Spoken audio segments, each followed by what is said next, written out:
আজ কালী পুজো, শক্তির আরাধনা বাংলা জুড়ে। দীপাবলি মানে আলোর উৎসব, বাজি পোড়ানো থেকে শুরু করে প্রদীপ জ্বালানো, কতই না আলোর নিয়মে ঘেরায় তিথি। আপনাদের বিভিন্ন জায়গার ছবি দেখাচ্ছি, বিভিন্ন জায়গায় মাতৃ আরাধনার ছবি দেখাচ্ছি। শ্যামা মায়ের আরাধনার দিন আজ। বছরের বিভিন্ন সময় কালী পুজোর ঢল থাকলেও কার্তিক অমাবস্যায় মায়ের পুজোর ধুম থাকে অন্য মাত্রায়। দক্ষিণেশ্বরের আরতির ছবি এবার আপনাদের দেখাবো। সেই সময়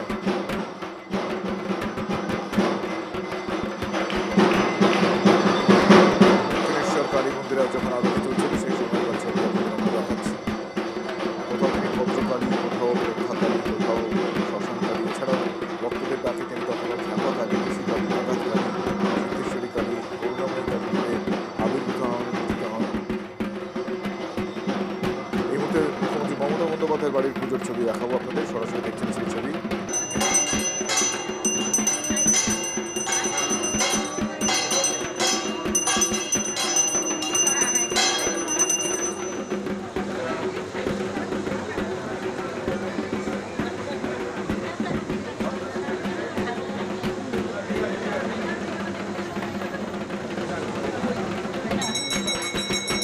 মুখ্যমন্ত্রীর বাড়ির পুজো, সরাসরি সেই ছবি আপনারা দেখছেন।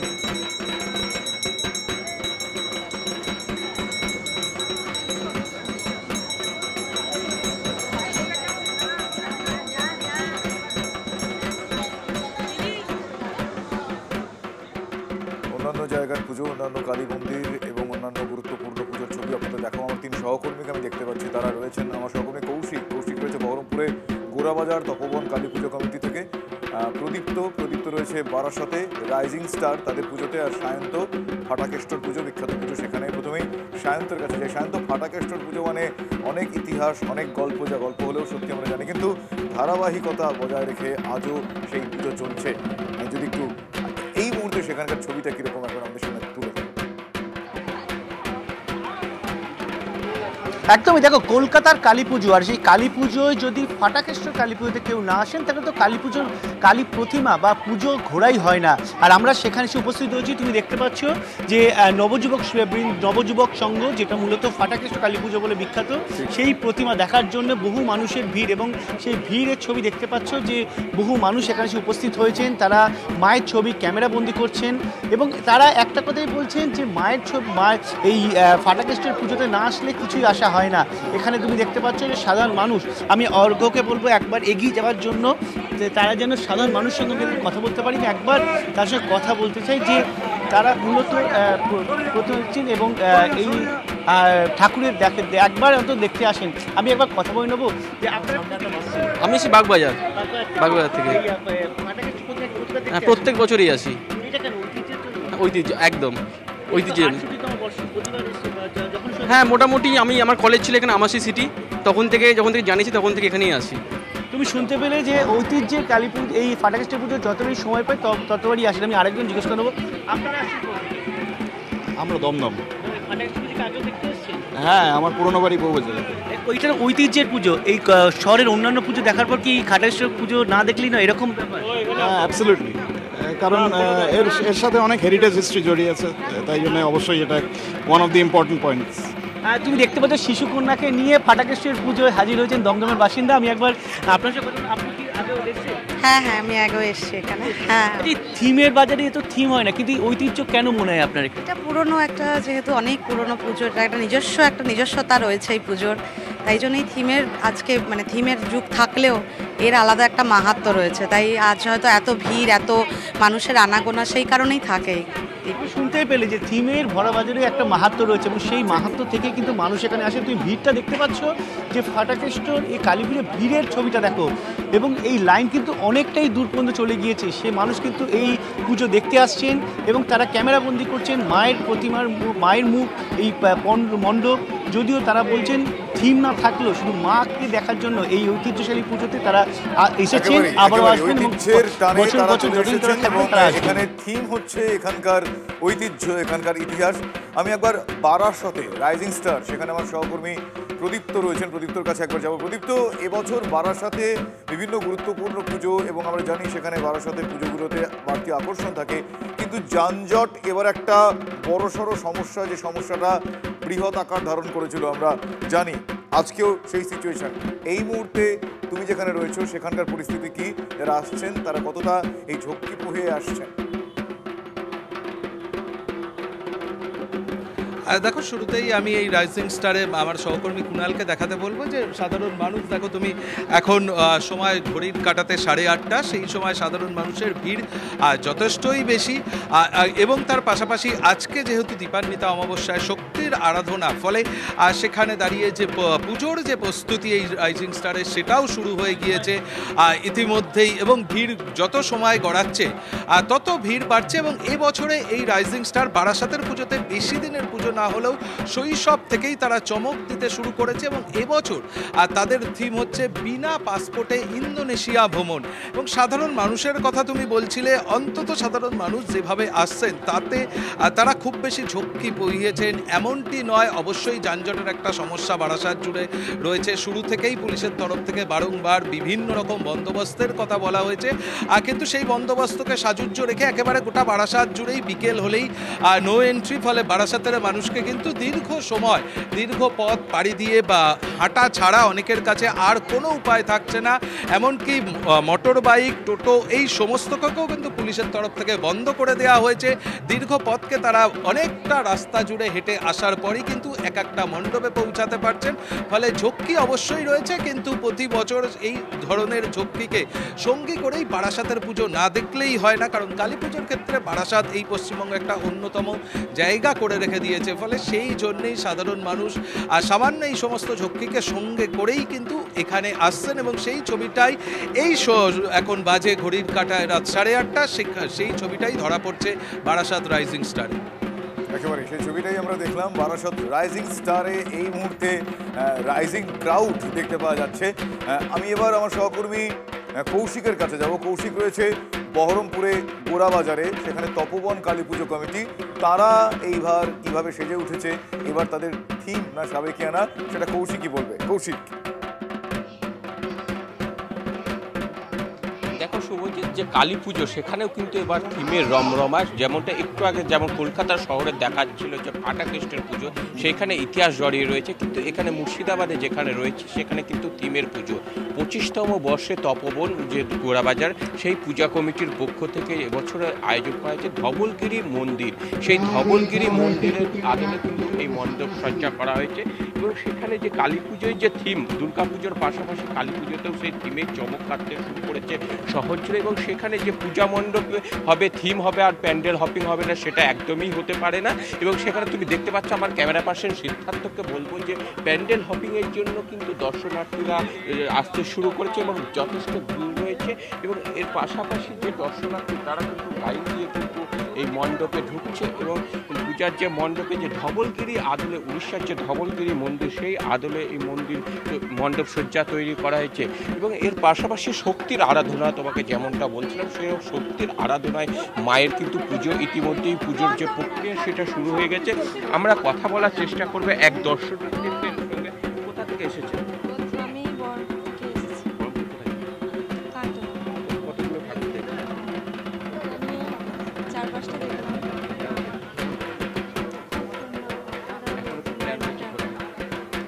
হ্যাঁ, আর একটু বেশ, তুমি 4-5টা। ওনাদের সঙ্গে কথা বলো। আমি এবার একটু হংসেশ্বরী মন্দির, সেখানে আশিক ইনসান আমার সহকর্মী রয়েছেন, তার কাছেও যাব। পাশাপাশি আমি সুমনকেও দেখতে পাচ্ছি, সুমন রয়েছেন মদনমোহন মন্দির থেকে। আমি একবার আশিকের কাছে যাই। আশিক ইনসান হংসেশ্বরী মন্দিরে রয়েছেন। আমরা জানি আশিক, হংসেশ্বরী মন্দির মানেই সেখানে অনেক স্মৃতি, অনেক ইতিহাস।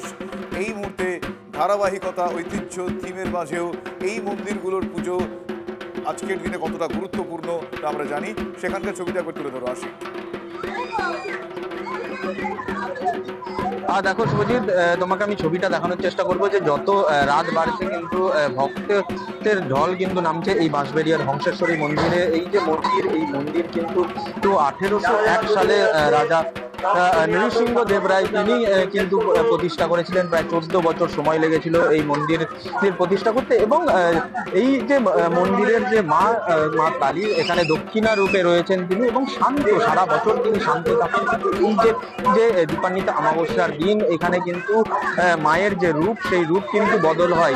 এখানে রাজবেশ পরানো হয় এবং রাজবেশ পরানোর পরে মায়া কিন্তু এখানে রুদ্র রূপ ধারণ করেন, এবং যখন তাকে রাজবেশ পরানো হয় তাকে একটি রূপোর মুখোশ পরানো হয় এবং সোনার জীব দেওয়া হয় এখানে। এবং আমি একটু লাইনটা দেখানোর চেষ্টা করবো যে যত রাত বাড়ছে কিন্তু এই যে ভক্তদের যে লাইন, পুজো দেওয়ার লাইন, সেই লাইন কিন্তু বেড়েই চলেছে। এবং এখানে এই যে পুজো, এই পুজো কিন্তু বছরের 2 দিন পুজো হয়, এই দীপান্বিতা অমাবস্যার দিন এবং তার পাশাপাশি স্নানযাত্রা, অর্থাৎ স্নানযাত্রার দিন এই মন্দির প্রতিষ্ঠা হয়েছিল। এবং তোমাকে আরো একটা বিষয়, এই বিভিন্ন থিমের মধ্যেও কিন্তু একটা বিষয় জানিয়ে রাখবো যে এই যে মন্দির এবং এই যে মা এখানে রয়েছেন, এই মা কিন্তু নিম কাঠের তৈরি, এবং একটি নিম কাঠ, কোনো তাপ্তি বা জোড়া তাপ্তি দিয়ে এই মন্দিরের যে মায়ের যে মূর্তি, সেই মূর্তি তৈরি করা হয়নি, একটি নিম কাঠ কেটেই কিন্তু করা হয়েছিল, এবং গঙ্গায় ভেসে আসা নিম কাঠ। তোমাকে আমি যেটা চিত্রটা দেখাবো, যত সময় বাড়ছে কিন্তু এখানে ভক্তের সমাগম বাড়ছে। রাত 10:30টায় এখানে অঞ্জলি শুরু হবে এবং তারপরেই কিন্তু রুদ্র রূপ যখন মা ধারণ করবে সেই সময়ের পুজো হবে, এবং যতক্ষণ পুজো চলবে কিন্তু এরকমই ভক্ত সমাগম কিন্তু এখানে একেবারেই দেখা যাবে। শুভজিৎ, ছবি আমরা দেখলাম। আমি এবার আরো একবার আমার সহকর্মী সায়ন্ত ভট্টাচার্যের কাছে যাব। সায়ন্ত রয়েছেন শহর কলকাতার অন্যতম গুরুত্বপূর্ণ পুজো ফাটাকেষ্টর পুজো বলে যা পরিচিত, সেই পুজোয় এই মুহূর্তে 8:41 ফাটাকেষ্টর পুজো। এই মুহূর্তে ভিড় কতটা, কারণ ঐতিহ্যের টানে সেখানে মানুষজন আসেন, সেই ছবিটা আরো একবার দেখে নেবো। সায়ন্ত। একদমই শুভজিৎ, তোমাকে এই ভিড়টা দেখাবো। আমার ক্যামেরাপারসন অর্ঘ্যকে বলবো একবার ভিড়টা দেখানোর জন্য, যে দেখো ঐতিহ্যের পুজো। আমার স্ট্রিটের পুজোতে ঠাকুর দেখতে আসলে ফাটাকেষ্টর পুজোতে আসেননি এমন হয়তো দেখাই যায় না। এবং তুমি দেখতে পাচ্ছ কোলে সন্তানকে নিয়ে বা কেউ যারা মাকে সঙ্গে নিয়ে 8 থেকে 80 প্রত্যেকে ভিড় করেছে এই ফাটাকেষ্টর পুজোয়। এবং তুমি দেখতে পাচ্ছ ভিড় কোথায় চলে গিয়েছে, তুমি লাইন দেখো। দুর্গা পুজোয় ভিড় আমরা দেখেছি থিমের মণ্ডপগুলোতে, কিন্তু যেখানে থিম নেই, শুধু ঐতিহ্যের এবং মায়ের যে অপরূপ মুখ সে দেখার জন্য কোথায় লাইন হয় সেটা দেখার জন্য কিন্তু এই ফাটাকেষ্টর পুজোতে আসতেই হবে। এবং তুমি ভিড়টা দেখতে পাচ্ছ যে মানুষের লাইন কোথায়, মানুষের ভিড় কোথায়। আমি আরেকবার সাধারণ মানুষ যারা রয়েছেন তাদের সঙ্গে কথা বলে নেওয়ার চেষ্টা করব যে তারা প্রতিবার এখানে আসেন কিনা। আপনাকে প্রতিবার আসেন এখানে? না, এটা প্রথমবার। ফাটাকেষ্টর পুজোর নাম শুনেছেন? হ্যাঁ, শুনেই তো এলাম। হ্যাঁ, মায়ের সুন্দর লাগছে, খুব ভালো লাগছে। তুমি শুনতে পেলে যে এই কেউ প্রথমবার, কেউ প্রতিবার, কেউ নিয়মিত, কেউ আবার ঐতিহ্যের টানে, এইভাবেই তারা আসবেন। আমরা প্রত্যেকে ধন্যবাদ জানাই। তবে এই মুহূর্তে ছবি দেখছেন আপনারা মুখ্যমন্ত্রীর বাড়ির পুজো থেকে সরাসরি, সেখানে তত্ত্বাবধানে স্বয়ং মুখ্যমন্ত্রী, তিনি অতিথি অভ্যাগতদের আপ্যায়নে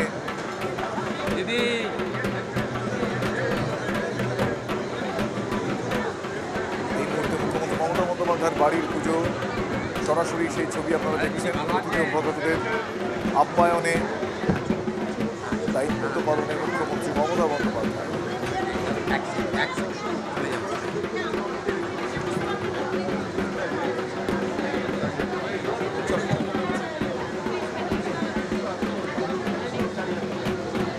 মুখ্যমন্ত্রী মমতা বন্দ্যোপাধ্যায়ের বাড়ির পুজো, বাসর বাজাচ্ছিলেন। এই মুহূর্তে অতিথি যারা এসেছেন তাদেরকে নিচে আপ্যায়ন করছেন। এই ছবি আপনাদের আমরা সরাসরি দেখাচ্ছি। বিশিষ্ট অতিথিরা রয়েছেন তার দলের গুরুত্বপূর্ণ ব্যক্তিত্বরা। মুখ্যমন্ত্রী মমতা বন্দ্যোপাধ্যায়ের বাড়ির পুজো সরাসরি দেখছেন।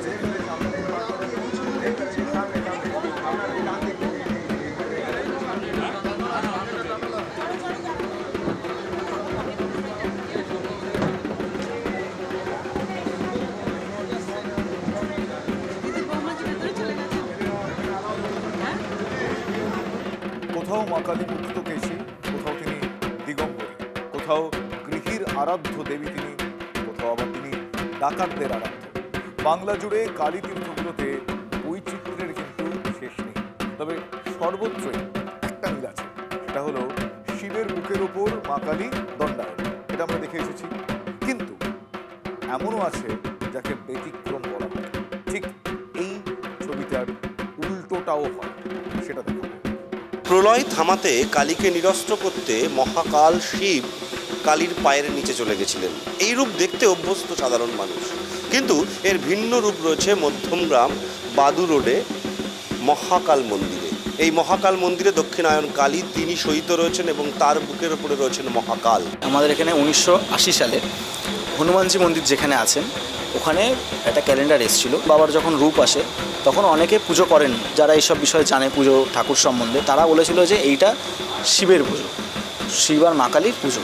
তখন থেকে পুজোটা এইভাবে স্টার্ট হয়। প্রথমে ক্যালেন্ডারে পুজো হতো, তারপরের থেকে বাবা এখন এখানে ভালোভাবে পুজো হয়। বাবার যেহেতু ভৈরব রূপ, সুতরাং বাবা সেইভাবে পুজোটা যদি আমরা করি, সেই পুজো কেউ দেখতে পারবে না। বাবার এইরকম মূর্তি রূপে বা বাবার এইরকম রূপে পুজোটা কোথাও হয় না। বাবা যেটা বলছেন যে কাল স্থির নয়, যখন যেটা আজকে নিচে রয়েছে সেটা একদিন ওপরে হবে, যেটা ওপরে আছে সেটা আবার একদিন নিচে যাবে। এখানে কালী পুজো হয়, কালী পুজোর দিনে মায়ের পুজো হয়, ভৈরবের পুজো হয়। চৈত্র মাসের সংক্রান্তির দিন প্রতি বছর মূর্তি চেঞ্জ হয়, নতুন মূর্তি স্থাপিত হয়। মহাকালের এই রূপের পূজিত হয় প্রত্যেক অমাবস্যা এবং একসঙ্গে শিবের বিভিন্ন তিথিতে। এই পুজো ভারতবর্ষের আরও 2-3 জায়গায় হয়, বেনারস, উজ্জয়িনী এরকম জায়গায়, কিন্তু পশ্চিমবঙ্গে এই রূপ আর কোথাও দেখা যায় না বলে আমরা জানতে পারছি। TV9 বাংলার জন্য সুকান্ত মণ্ডলের সঙ্গে দীপঙ্কর দাসের রিপোর্ট, উত্তর 24 পরগনা। দেবী এখানে কুমারী, ঘন জঙ্গলের মধ্যে বাস, সেই কারণে বোধহয় তার পছন্দ হয় না বিদ্যুতের আলো। এটি হুগলির খানাকুলের সতীপীঠ রত্নাবলী। সতীর দক্ষিণ স্কন্ধ অর্থাৎ ডান কাঁধ পড়েছিল বলে মনে করা হয়। স্বপ্নাদেশ পেয়ে সাধক স্বরূপানন্দ ব্রহ্মচারী এই নদীর পাশেই জঙ্গলে পুজো শুরু করেন। নদীর নামেই রত্নাবলী কালী নামে প্রচার হয়। ভৈরবকে সকলে চেনে, মাকে কেউ চিনতে পারত না। উত্তরপ্রদেশ থেকে প্রায় 400-র মতো ব্রাহ্মণ এসে এখানেতে যজ্ঞ করেছিল। তারাই বলে গেছিল এটা গুপ্তভাবে রয়ে গেছে। মা হচ্ছে এখানে সিঁদুর পরেন না।